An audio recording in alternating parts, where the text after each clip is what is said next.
Thank you guys for coming to my book signing. I'm so happy that you enjoyed Divergent. For anyone that hasn't read Divergent, it's about a dystopian society with 5 factions, and when you turn 16 you take an aptitude test to figure out which faction you fit into.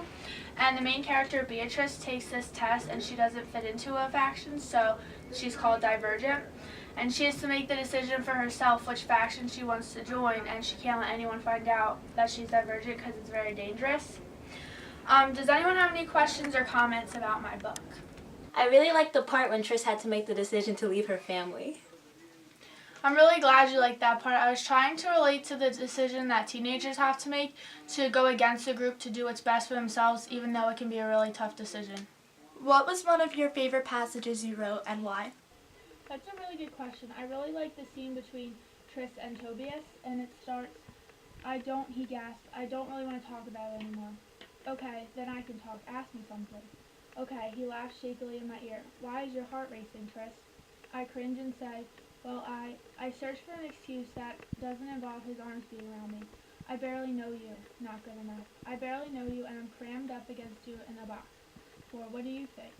If we were in your fear landscape, he says, would I be in it? I'm not afraid of you. Of course you're not, but that's not what I meant. He also says, maybe you are cut out for candor, he says, because you're a terrible liar. I really like this part because I think it's the first time that Tobias, who is also 4, realizes that Tris has feelings for him, and I really like the love story between them. I think it's really cute. Do you have a favorite character? I love a lot of characters in the book, but one of my favorites is Tobias. To me, he seems to have a really rich off-screen life, and I can imagine what he's doing at any given moment, even if he's not with Tris. I try to do this with all the characters, but for him, it's always come easily. I also think that he balances strength with vulnerability really well. It looks like we're running out of time, but feel free to bring up your copy of Divergent, and I'll sign it for you. Thank you guys for coming to my book signing. I'm so glad Where She Went was a book of mine you all enjoyed. For those of you who are unaware of what Where She Went is about, it is a sequel to If I Stay.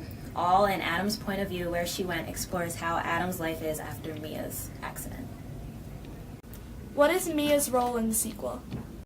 After Mia comes out of her coma after the accident, she ends up leaving everyone, including Adam. I decided that the sequel needed to show how Adam was impacted by Mia's accident. His life in the novel is not so ideal even in his fame. He needed someone to save him this time, and that's where Mia comes in. After years apart, do Adam and Mia eventually get back together? I can't say for the others who haven't read. However, both Mia and Adam needed closure. Where She Went is all about how they need each other to find that closure. Does anybody have any questions? Well, alright, thanks for coming.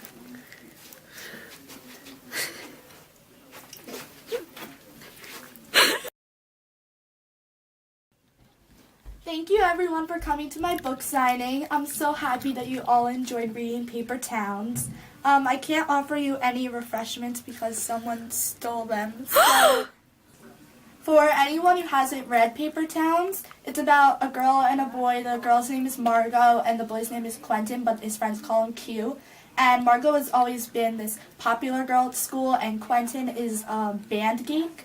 And Margot and Quentin live next door to each other ever since they were 9. And then one day when they're in high school, when they're seniors, Margot sneaks into Quentin's window in his house and says that she needs help giving revenge on people.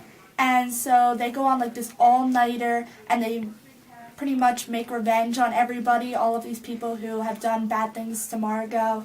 And then the next day Margot goes missing, and the whole rest of the book is Quentin trying to figure out where Margot went with the clues that she left and wondering why she left. What was your favorite passage? My favorite passage is on page 234, and it says, but it is the kind of thing she actually likes to do? No, because Margot knows the secret of leaving, the secret I have only just now learned. Leaving feels good and pure only when you have something important, something that matters to you, pulling life out by the roots. But you can't do that until your life has grown roots. And so when she left for good. But I could not believe she had left for a perpetual journey. She had, I felt sure, left for a place where she could stay long enough for it to matter, long enough for the next leaving to feel as good as the last one. So Margot basically leaves and Quentin wants to know why she left and where she went. And he thinks that she left just because it felt right, like she was sick of this, what she calls a paper town. She thinks Orlando is a paper town and there's nothing really exciting about it, so he thinks maybe she went to like New York or somewhere more exciting, and she basically left for good because she wanted to get away and find a new life somewhere else. How did you learn about paper towns? So I learned about paper towns when I went on a road trip my junior year of college. And we kept driving down the same desolate stretch of highway in South Dakota and searching for this town on the map that we thought existed. But we pulled into a driveway and knocked on the door, and the friendly woman who answered had been asked the question before, and she explained that the town we were seeking only existed on the map. So basically, there's nothing like the town doesn't exist, and so that's what Margot thinks Orlando is like. It's just a bunch of paper that doesn't have any meaning, and she wanted to go somewhere more meaningful. Why do you think Margot picks Q to accompany her to get her revenge? So Margot picks Q to accompany her to get her revenge because Quentin has always just lived next door. He's been like that boy next door to Margot, and he's not really friends with who she's friends with. So I think that she just wanted to hang out with him more, and like she knows that he doesn't know any of the people that she's trying to get revenge on, and they become really close through the experience. And she also wants Q to grow as a person and become more adventurous and do some more mischievous things with her. So the things that they do are they like break into people's houses and like spray paint on their walls, and they like break into SeaWorld, and he becomes a lot more adventurous through the process. I really like how you split the book into 3 parts and how the last part was split into hours.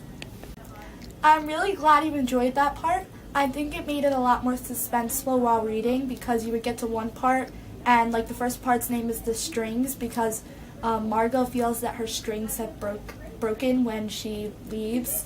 She feels that like all ties of her hometown in Orlando have just broken and she wants to go away.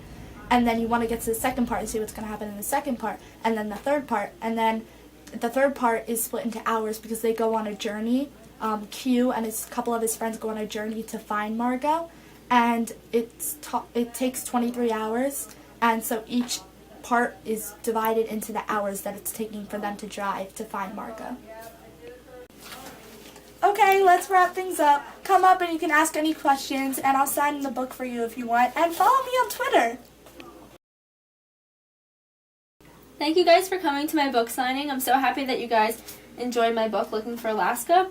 For anyone who hasn't read Looking for Alaska, it's about a boy named Miles who went to a boarding school because he was basically a loner at his public school. And he gets sent to boarding school and falls in love with this girl named Alaska. And Alaska is basically this girl who she's really pretty and she has everything going for her, but she's kind of like a bad kid, but he falls in love with her anyway. And I'm not going to give away the ending, but something bad happens at the end of the book to Alaska, and it's really good. So if you haven't read it, I recommend that you read it. Does anyone have any questions or comments about my book? Why did you make each chapter a number of days? So the first part of the book is split into the before, and the second half of the book is split into the after. So the days keep going down, so it'll say like 184 days before, and then it'll keep going to like 1 day before, and then in the after it'll say like 2 days after, 3 days after, and this is all because of what happens to one of the characters in the book. And I just really think it picks up the suspense, and it makes the reader want to know what happens before and what happens after. Why did you portray Alaska as a bad kid? Well, because I don't want to portray her as just a normal, boring teenager. I mean, I think it just picks up the suspense in the book because you never know what she's going to do next. So there's this one quote that you said in the book that says, Thomas Edison's last words were, "It's very beautiful over there. I don't know where there is, but I believe it's somewhere, and I hope it's beautiful." So explain why you incorporated Miles' fascination with last words throughout the whole book. Well, I don't want to give it away for the people who haven't read the book, so if you have, you can probably answer that, but if you haven't, then you should read it and find out. Did you guys notice that a lot of the same people came to all of our book signings? Yeah, books must have a lot in common. Loving for fun. What? Love and Suspense. Ew. Oh yeah, that's true. In my book, I really wanted to keep readers guessing as to which faction Tris would choose and what she would do next and what would happen to her and her friends. And I also really love the love story between Tobias and Tris. I think they would make a really cute couple. That is true. Like, love and suspense is something that goes hand in hand with all of our books. Like, for example, in my book, there's a passage, and basically what I didn't tell my readers was that they do get together, and Adam actually goes to her apartment and finds a mug. He goes, I look around for my favorite mug, the one with the dancing coffee pots on it, and I'm so happy to find it's still there. It's almost like having my picture on the wall too, a little piece of me that still exists, even if the larger part of me can't. So that basically just shows, it's a little suspense and a little romance, because you see that Mia and Adam still want to get together, but there's something that's keeping them apart, and it's suspenseful because readers don't know if they get together by the end of the book. Oh yeah, that's like in my book with Quentin and Margot.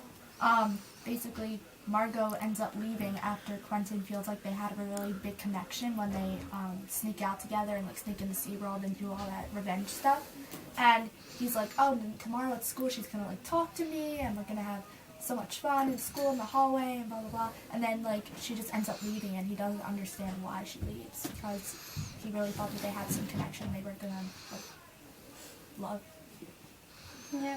Well, in my book, I really wanted to incorporate love and suspense because, like, the love story between Alaska and Miles is just really strong, and the suspense part of my book was, like, counting down the number of days, and then afterwards counting down to the days afterwards, after the bad thing happened. So I think love and suspense is all, like, a prominent theme in all of our books, and I'm really glad that we got to, like, get together and talk about this together. So.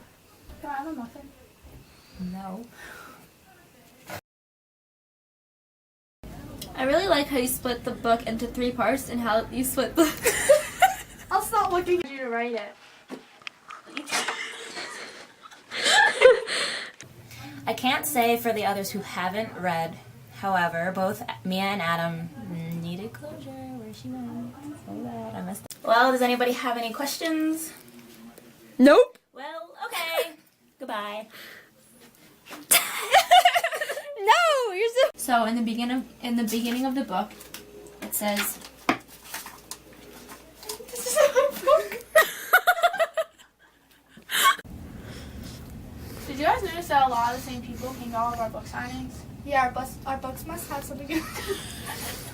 You guys, I'm gonna finish before we get done.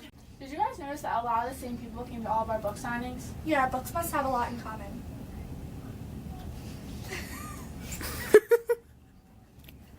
Wait, I wasn't supposed to say anything? What? Love and suspense.